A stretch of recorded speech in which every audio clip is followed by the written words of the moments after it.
Hello everyone and once again welcome to my channel. मेरे channel पर आप सबका बहुत बहुत स्वागत है। आज जो टॉपिक मैं आपके लिए लेकर आया हूँ वो टॉपिक भी बहुत काम का है और मैं उम्मीद करता हूँ उस टॉपिक से अगर आप मेरी बात को समझ पाए तो आपका वक्त और पैसा दोनों चीज़ें बचेंगी। मेरा आज का टॉपिक है कि क्या हमें बीमार पड़ने पर या घर में परेशानी आने पर या नौकरी छूटने पर या किसी और कोई और रीज़न होने पर किसी तांत्रिक, मुल्ला, मौलवी, पीर फ़कीर, बाबा, ओझा, जानता इनके पास जाना चाहिए। तो इस वीडियो को सुनने के बाद फ़ैसला आपका होगा कि आप जाएं या ना जाएं। इस वीडियो में ना तो मैं ये कह रहा कि जाना चाहिए और ना मैं ये कह रहा कि नहीं जाना चाहिए, बल्कि मैं आपको कुछ पॉइंट्स बता रहा हूँ कि आप जो भी कदम उठाएं, चाहे आप जाने का कदम उठाएं, चाहे आप ना जाने का कदम उठाएं, इन पॉइंट्स को सोचने के बाद उठाएं। मर्ज़ी आपकी है, वक्त आपका है, पैसा आपका है, फ़ैसला आपका है। जो फ़ैसला आप ठीक समझें वो करें। इस वीडियो का मकसद किसी भी तांत्रिक, साधु, संत, बाबा, फ़कीर, पीर की अवमानना करना, किसी को सम्मान को ठेस पहुंचाना बिल्कुल भी नहीं है। सिर्फ ये एक अवेयरनेस वीडियो है। सिर्फ ये वीडियो आपकी जानकारी के लिए बनाया जा रहा है, अपने विचार आपके सामने रखने के लिए बनाया जा रहा है और इसका कोई मकसद नहीं है किसी पर कटाक्ष करना, किसी को बुरा कहना। इस तरह का मेरा कोई मकसद नहीं है, कोई इरादा नहीं है। मैं सभी धर्मों के, सभी धर्मगुरुओं की, सभी बाबाओं की, पीर फ़कीरों की, सबकी इज़्ज़त करता हूँ। तो चलिए मैं अपने पॉइंट पर आता हूँ। देखिए, आजकल क्या है कि एक ट्रेंड सा बन गया है कि नौकरी छूट गई तो जा रहे हैं बाबा के पास, अगर किसी की शादी नहीं हो रही तो जा रहा है बाबा के पास, अगर कोई बीमार पड़ गया तो जा रहा है बाबा के पास। मगर कोई भी प्रॉब्लम शुरू हुई नहीं, बिना आगे पीछे देखे हुए सीधे पहला काम क्या करना है, बाबा के पास जाना है। अब ऐसा क्यों है, इसकी तो बहुत सारी वजह हैं, मैं आपसे फिर कभी डिस्कस करूँगा। लेकिन हाँ, हो क्या रहा है वो मैं आपसे डिस्कस करता हूँ। अभी पहले मैं आता हूँ बीमारी के ऊपर। आमतौर से क्या देखा जाता है, किसी को ज़रा सी बीमारी हुई तो पहला काम उसको बस ये सोचता है कि मुझ पर किसी ने कुछ करवा दिया, जादू टोना करवा दिया, या कुछ मेरे ऊपर का चक्कर हो गया। ऊपर का चक्कर कहते हैं किसी के ऊपर ये मानना कि शक्तियों का साया हो गया है, ये जिन भूत वगैरह या ये आत्माएं वगैरह, दुष्ट पिशाच चुड़ैल वगैरह जैसा लोग मानते हैं कि इनका साया हो गया है, या ये मेरे शरीर में आ गए हैं, या मतलब ऐसा कुछ हो गया है। पता नहीं क्या क्या लोगों ने मतलब धारणाएँ बना रखी हैं। कितनी सच हैं कितनी झूठ है मैं इस बात पर चर्चा नहीं करूँगा, ना ही मेरा काम है चर्चा करने का। मैं सिर्फ आपको जो मेरा मुद्दा है मैं उस मुद्दे पर ही बात करूँगा। तो सीधा उसके दिमाग में पहले ये बात आती है कि मुझे बाबा के पास जाकर इलाज कराना है अपना। लेकिन मैं आपसे एक सवाल करता हूँ कि अगर बीमारियों का इलाज बाबा के पास होता तो फिर लोग MBBS MD वगैरह क्यों करवाते बच्चों को, या जो इतनी मेहनत करके लोग डॉक्टर बनते हैं वो क्यों बनते हैं? अगर बाबा के पास हर बीमारी का इलाज होता तो फिर मेडिकल साइंस जैसी चीज़ दुनिया में क्यों होती? फिर तो तंत्र विद्या ही सब कुछ होती। पहला सवाल तो मेरा ये है। दूसरा सवाल ये है कि अगर ऐसे बाबाओं के पास जो ये दावा करते हैं कि भाई मेरे पास कैंसर तक का इलाज है, या मेरे पास बड़े से बड़ी बीमारी का इलाज है, या ये बात है वो बात है, वो आज कोरोना का जो हमारा सीन है जो फैला हुआ है, आज आप देख रहे हैं कोरोना की वजह से हम परेशान हैं, वो किसी कोविड सेंटर पर जाकर वहाँ मरीजों का इलाज क्यों नहीं करते? ये भी भाई कोविड भी तो एक बीमारी है भाई। जो एक छोटी सी बात मैं कह रहा हूँ कि जो इंसान उनके अनुसार या लोगों के मानने के अनुसार के आत्माओं को कंट्रोल कर सकता है, जिन्न भगा सकता है, कुछ भी किसी का किया कराया काट सकता है, वो एक मामूली वायरस को, कोविड जैसी बीमारी को ठीक नहीं कर सकता क्या? तो अगर ऐसा है और आप भी मानते हैं कि जो मैं कह रहा हूँ सही है, तो इस बात पर ज़रूर विचार कीजिएगा। साइंस के हिसाब से जो कुछ हम पढ़ते आए हैं, जो ज्ञान हमारे पास है, वो ये कहता है कि कोई भी बीमारी जो होती है वो किसी बैक्टीरियल इन्फेक्शन की वजह से या वायरल इन्फेक्शन की वजह से होती है। और बहुत सारी बीमारियां, मतलब ऑलमोस्ट 95% बीमारियां ऐसी हैं जिनका इलाज मौजूद है। सिर्फ एड्स और या कुछ और तरह की बीमारियों को छोड़कर जिनका इलाज अभी नहीं है, जैसे अब कोविड है, इसका भी इलाज निकालने की कोशिश की जा रही है। तो जब इन बीमारियों का इलाज हमारे पास है तो हमें बाबा के पास जाने की ज़रूरत क्यों पड़ती है, ये बात मुझे समझ में नहीं आती। दूसरे पॉइंट पर मैं आता हूँ। अच्छा, फिर चलिए मैंने माना कि बाबा के पास जाने से अगर बीमारी का इलाज होता है तो ज़रूर जाइए, बहुत अच्छी बात है। लेकिन अगर बाबा के पास जाने के बाद भी बीमारी ठीक नहीं हो रही है और डॉक्टर से ज़्यादा पैसा आपका बाबा के पास खर्च हो रहा है, तो किसके पास जाने में समझदारी है, ये आप खुद सोच सकते हैं। मैं इस बारे में आगे कुछ नहीं कहूँगा, ये आप खुद सोच समझ सकते हैं कि किसके पास जाने में समझदारी है। पैसा लेके इलाज डॉक्टर भी करता है, पैसा लेके इलाज बाबा भी करते हैं। सब नहीं करते, मैं ये नहीं कह रहा कि सब करते हैं, पर अधिकतर करते हैं। हर डॉक्टर भी फीस लेके इलाज नहीं करता। ऐसे बहुत से डॉक्टर्स को मैं जानता हूँ पर्सनली, जो बिल्कुल फ्री इलाज करते हैं। मेरा खुद का इलाज फ्री करते हैं, मैं नाम नहीं लूँगा क्योंकि मैं यहाँ किसी को हाईलाइट करने के लिए नहीं आया हूँ। तो जब दोनों ही पैसा लेते हैं तो जो उनमें से बेटर है वो ऑप्शन चुनो ना, देखो ना कि किसके पास जाना ज़रूरी है। अच्छा, इसके बाद किसी के घर में लड़ाई हो गई तो भैया बाबा के पास जाकर सलूशन करवाओ, बाबा सलूशन करेंगे। अब एक दूसरा क्वेश्चन ये आता है, किसी की नौकरी छूट गई और नौकरी नहीं लग रही है तो वो भी किसके पास जाएगा? बाबा के पास जाएगा कि बाबा दिलवाएंगे नौकरी। मैं एक छोटा सवाल करता हूँ आप सबसे। हमारे 130 करोड़ की जनता है और 130 करोड़ में से मैं मान के चलता हूँ अगर करीब 50 करोड़ लोग भी बेरोज़गार हैं, तो अगर मैं कहता हूँ कि 100 लोग भी अगर हर एक बाबा के पास जा रहे हैं और हर एक बाबा उनको नौकरी 100% दिलवा रहे हैं, तो मैं समझता हूँ कि 10-5 साल में बिल्कुल बेरोज़गारी ख़त्म हो जानी चाहिए दुनिया से। क्योंकि बाबा जी हर किसी को रोज़गार दिलवा देंगे तो फिर बेरोज़गारी कहाँ रहेगी? फिर गवर्नमेंट को स्कीम्स निकालने की क्या ज़रूरत है? रोज़गार योजना चलाने की क्या ज़रूरत है? कोई ज़रूरत नहीं है। सबसे पहले हमें ये देखना चाहिए, अभी जो 2 बातें मैंने करी पहले मैं उनको क्लियर कर देता हूँ। सबसे पहले हमें ये देखना चाहिए कि बीमारी जो है उसका कॉज़ क्या है, उसका कारण क्या है। क्या बीमारी हमें किसी इन्फेक्शन की वजह से हुई है, या अगर हम डॉक्टर की दवा लें उस बीमारी में तो क्या हम ठीक हो सकते हैं?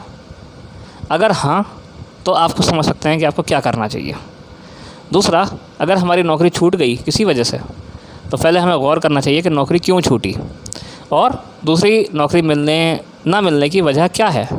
जैसे कि मैं किसी ऐसी जगह पर नौकरी करना चला जाऊँ जहाँ इंग्लिश की अच्छी रिक्वायरमेंट है और मुझे इंग्लिश का ये भी नहीं आता, तो आप बताइए, मैं ये चैलेंज कर सकता हूँ इस बात के लिए कि कोई बाबा, कोई तांत्रिक, कोई मुल्ला मौलवी मुझे उस जगह की नौकरी नहीं दिलवा सकता, क्योंकि जब तक मुझ में टैलेंट नहीं होगा नौकरी नहीं मिलेगी। तो पहले हमें देखना चाहिए कि हमारे अंदर उस नौकरी को पाने के लिए टैलेंट है या नहीं है, जो उसकी मिनिमम रिक्वायरमेंट है, चाहे वो फिज़िकल रिक्वायरमेंट हैं, चाहे वो एजुकेशनल रिक्वायरमेंट हैं, क्या हम उन रिक्वायरमेंट्स को पूरा कर रहे हैं या नहीं कर रहे हैं। अगर हाँ, तो हमें नौकरी मिलने के बहुत ज़्यादा चांसेस हैं, हमें किसी के पास जाने की ज़रूरत नहीं है। और अगर नहीं, तो हमें नौकरी मिलने के चांसेस बहुत कम हैं, लेकिन फिर भी हमें कोशिश करनी चाहिए, कोशिश करते रहना चाहिए। अब आते हैं बात तीसरी चीज़ पे, शादी ब्याह और गृह प्रवेश पर। शादी ब्याह के मामले में किसी की शादी नहीं हो रही, भैया बाबा के पास जाओ, उन्होंने शादी बंधवा दी है, लॉक करवा दिया, लॉक लगवा दिया है शादी में, शादी नहीं हो रही भाई। अब मुझे एक बात बताइए, अगर बाबा शादी पर लॉक लगवा सकते तो जितनी शादियां हो रही हैं उनमें से आधे लोग भी अगर ये चाहते कि भाई इनकी शादी इससे ना हो, इनकी शादी इससे ना हो, तो बाबा से लॉक लगवा दिया तो नहीं होती शादी। फिर कोई ना कोई तो ऐसा होता। या चलो अगर लॉक लगवा भी दिया तो कोई, अगर मान लीजिए कोई भी 2 इंडिविजुअल हैं, उनके परिवारों में सहमति है या वो शादी करना चाहते हैं, तो आजकल आप देख रहे हैं कि बिना परिवारों की सहमति की भी शादियाँ हो रही हैं, तो उनमें फिर लॉक कहाँ मतलब लॉक का क्या यूज़ रहा? कोई यूज़ ही नहीं रहा। यानी कि कोई इंसान किसी की शादी में लॉक कैसे लगवा सकता है, ये एक सोचने वाली बात है।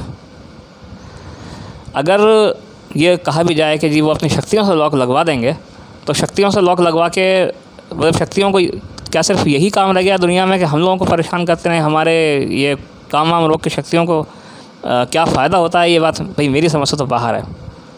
आपको समझ में आती हो तो मुझे कमेंट में बताइएगा कि भाई शक्तियों को क्या फ़ायदा होता है। अगला सवाल आता है कि भाई घरों में लड़ाई झगड़े हैं तो बाबा के पास जाओ, भाई बाबा घर का लड़ाई झगड़ा दूर करेंगे। भाई एक बात बताइए मुझे, मैं एक सवाल सबसे करता हूँ आप सबसे, घर में लड़ाई झगड़ा है, ये बात बाबा को किसने बताई? आपने बताई ना। उनको तो नहीं पता ना कि आपके घर में लड़ाई झगड़ा है। और अगर उनको पता है भी ये बात, तो जिस घर में जब आप रह रहे हैं आप उसका सलूशन नहीं निकाल सके, तो जो एक तीसरा आदमी आपसे दूर बैठा हुआ है वो सलूशन कहाँ से निकाल देगा भाई? कैसे निकाल देगा? अब आप कहेंगे कि जी बाबा लोगों के पास वशीकरण शक्ति होती है, वो वश में कर सकते हैं किसी को भी, तो वश में कर देंगे या मेरे फेवर में कर देंगे मेरे घर वालों को, तो उनसे मेरा बड़ा झगड़ा ख़त्म हो जाएगा। अगर बाबा वश में कर सकते हैं किसी को भी, तो मैं कहता हूँ कि कोई लड़का है या लड़की है, लड़का है वो करीना कपूर से शादी करना चाहता है, बाबा करवा देंगे करीना कपूर से शादी। कोई लड़की है वो शाहरुख खान या सलमान खान से शादी करना चाहती है, तो क्या बाबा करवा सकते हैं शादी उसकी? ये मैं किसी को चैलेंज नहीं कर रहा, मैं सिर्फ एक अपने विचार आपके सामने रख रहा हूँ कि क्या इन बातों पे हमें सोचना नहीं चाहिए बाबा के पास जाने से पहले। इसके अलावा एक चीज़ ये भी है, ये ऐसा भी देखा गया है, कुछ लोग ये मानते हैं कि भाई कोई भी काम करना है हमें बाबा से पूछ के करना है। एक चीज़ बताइए, जब आप ईश्वर को मानते हो, ईश्वर को आप याद करते हो अपने अपने अंदाज़ में, अपने अपने तरीके से, कोई हाथ उठाकर, कोई हाथ जोड़कर, तो फिर जब आप ये मानते हो कि दुनिया को ईश्वर चला रहा है, वो सर्वशक्तिमान शक्ति चला रही है दुनिया को, तो फिर एक बाबा जो आपकी तरह इंसान हैं, जो आपकी तरह अन्न खाते हैं, वो इस दुनिया को कैसे चला सकते हैं? वो उसकी सत्ता में इंटरफेयर कैसे कर सकते हैं? ये एक सोचने वाली बात है। तो मैं उम्मीद करता हूँ आपको इस वीडियो से कुछ समझ में आया होगा कि मैं क्या कहना चाहता हूँ। मैं देखिए बुराई किसी की नहीं कर रहा, ना मेरा इससे कोई मतलब है कि कोई बाबा के पास जाता है या नहीं जाता है, मुझे इससे ना कोई फ़ायदा मिलना ना कोई नुकसान मिलना। लेकिन मुझे दुख जब होता है जब बाबा लोगों का धन दौलत और इज़्ज़त इससे खिलवाड़ करते हैं।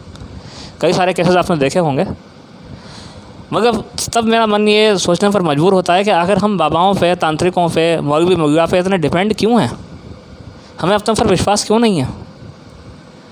सबसे बड़ी संसार में जो चीज़ मैं मानता हूँ वो आत्मविश्वास मानता हूँ। अगर आपको अपने ऊपर विश्वास है और आपके मन में उम्मीद है, तो आप कोई भी काम कर सकते हो, उसके लिए आपको किसी का सहारा लेने की ज़रूरत नहीं। कहा भी गया है कि मन के हारे हार है, मन के जीते जीत। अगर आप मन से हार मान लोगे कि मैं ये काम नहीं कर सकता, तो वो काम नहीं हो सकता। और अगर आप मन से ये ठान लोगे कि भाई ये काम हो सकता है, तो बिल्कुल हो सकता है, उसमें कोई शक वाली बात नहीं है। अब मुझे पता है बहुत ज़बरदस्त कमेंट आने वाले हैं इस वीडियो पे कि साहब बड़ा बड़ा चमत्कार होते हैं, वो फलाना बाबा ऐसा करते हैं, ढमाके बाबा वैसा करते हैं, वो बिना देखे बता देते हैं, वो बिना करे कर देते हैं ठीक, वो हाथ फेर के ठीक कर देते हैं। तो देखिए, मैं बहस में नहीं पढ़ना चाहता किसी भी तरीके की। चमत्कार दिखाना कोई आज के टाइम में मुश्किल की बात नहीं है। बहुत सारी साइंस ट्रिक्स भी ऐसी हैं जिनका सहारा लेकर लोग सीधे साधे लोगों को बेवकूफ़ बनाते हैं।